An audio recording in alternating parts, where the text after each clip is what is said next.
Hoy vamos a ver lo último sobre derivadas. Las derivadas nos sirven para hallar los máximos y mínimos de una función. Saber cómo calcular derivadas sirve, por ejemplo, para saber dónde una función presenta sus valores máximos y mínimos. Como ya sabemos, la derivada de una función en un punto nos indica la pendiente de la recta tangente a esa función en ese punto. Por ejemplo, acá tenemos este punto de esta función que es una curva y esta es la recta tangente. Y la derivada nos va a permitir obtener la pendiente, o sea, el numerito de esta inclinación de la recta. Pero la pregunta es, ¿qué pasa cuando la función presenta un máximo o un mínimo? Y acá tenemos una función que, como vemos, tiene un máximo por acá y un mínimo por acá. Si las rectas tangentes vienen así, cuando la recta tangente llega al máximo, fíjense que se vuelve paralela al eje X.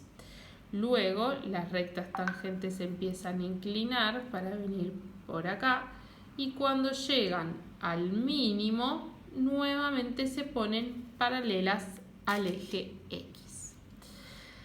La recta tangente es horizontal, el ángulo alfa es igual a 0. La tangente del ángulo sería 0, o sea que la derivada es 0. ¿Qué nos están diciendo acá? Nos están diciendo que cuando la función alcanza un máximo o un mínimo, la recta tangente se vuelve paralela al eje X, es decir, no tiene una inclinación ni así, que sería de un número negativo, ni así de un número positivo. Cuando es paralela al eje X, significa que no tiene inclinación, por ende la pendiente va a ser 0, es decir, que la derivada nos debería dar 0.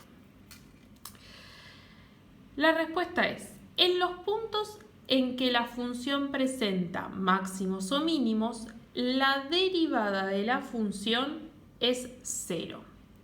Pero, ¿es condición necesaria y suficiente que la derivada sea 0? Para que la función presente un máximo o un mínimo relativo, la respuesta es no.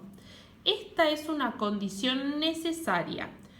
No puede haber máximos ni mínimos sin que la derivada sea 0. Pero en cambio hay casos en los que, con que se cumpla esta condición sola, no alcanza. Veamos unos ejemplos.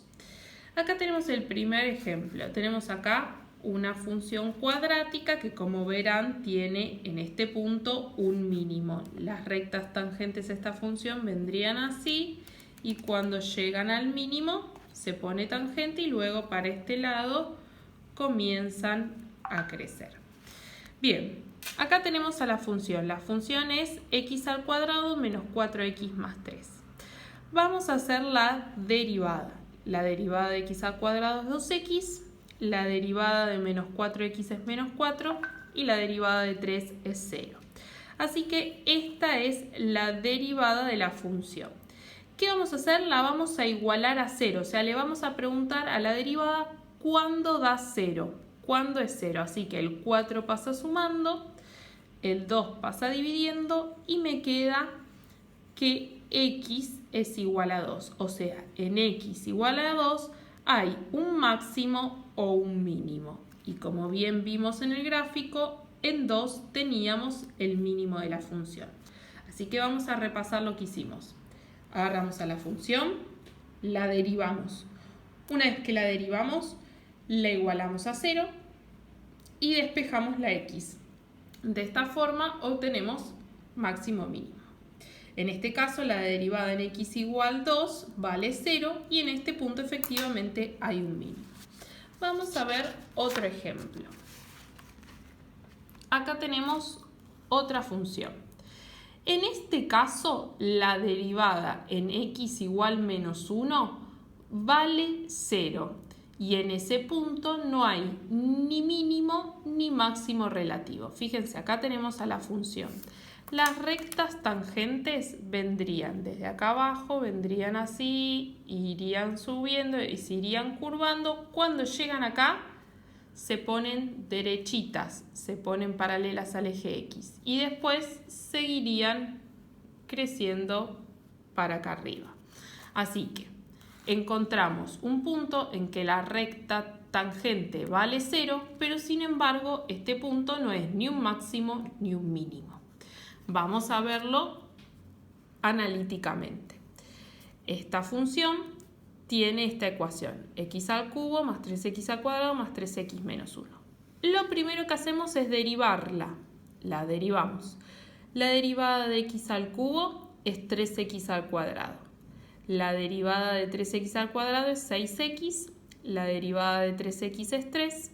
Y la derivada de 1 es 0. Bien. Ahora lo que tengo que hacer es, a esta función la voy a igualar a 0. El libro hace una serie de pasos que primero saca factor común 3, después convierte esto en el cuadrado del binomio y así obtiene el menos 1. Pero si no, otra forma mucho más fácil y que todos conocemos es, como nosotros tenemos que esto igualarlo a 0, me queda una ecuación de segundo grado que se resuelve con la fórmula resolvente. Si hacen la fórmula resolvente a partir de esta, van a obtenerlo. Yo lo voy a hacer con la calculadora. Bien, me pregunta, ¿quién es A? A es 3. ¿Quién es B? B es 6.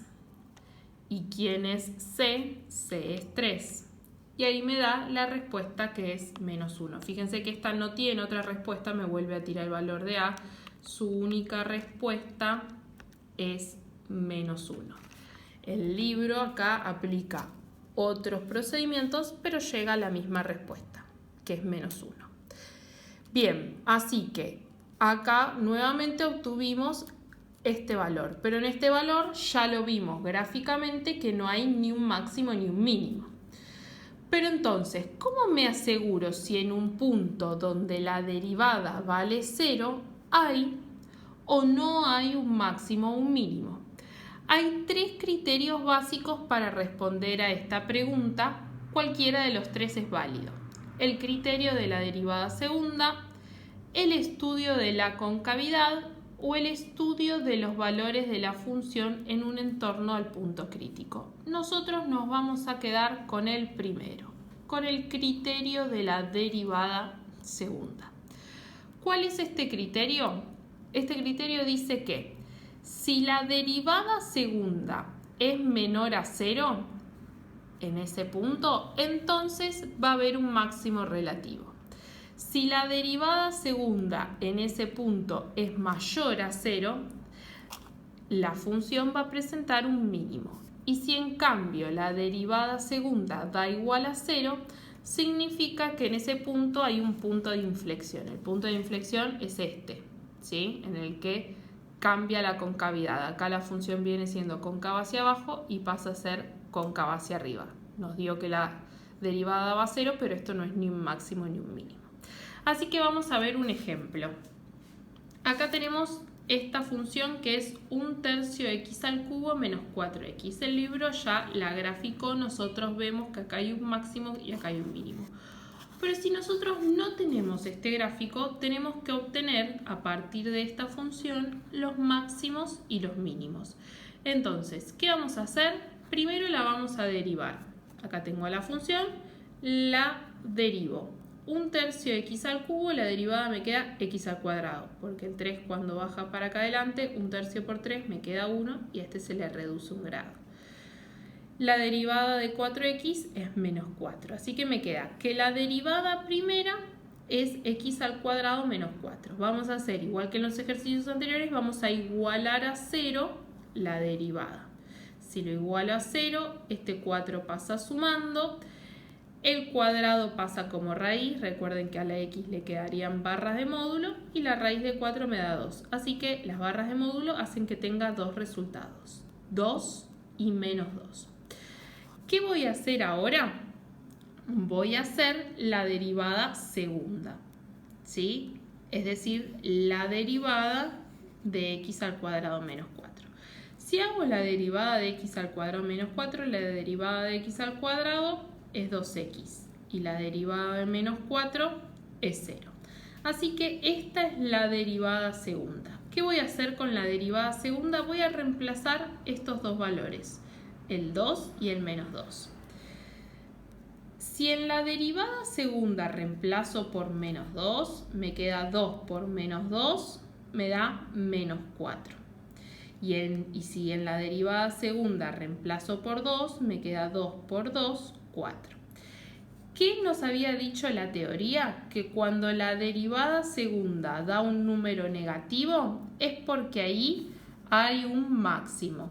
Y que si la derivada segunda daba un número positivo, en ese número la función iba a tener un mínimo. Así que vamos a ver, acá dice que el menos 2 da un número negativo, o sea, en menos 2 hay un máximo. Vamos a mirarlo en el gráfico. En el gráfico, en menos 2 hay un máximo. Y que dice acá que para 2, como me dio un número positivo, en 2 va a haber un mínimo. Miro el gráfico y en 2 efectivamente va a haber un mínimo.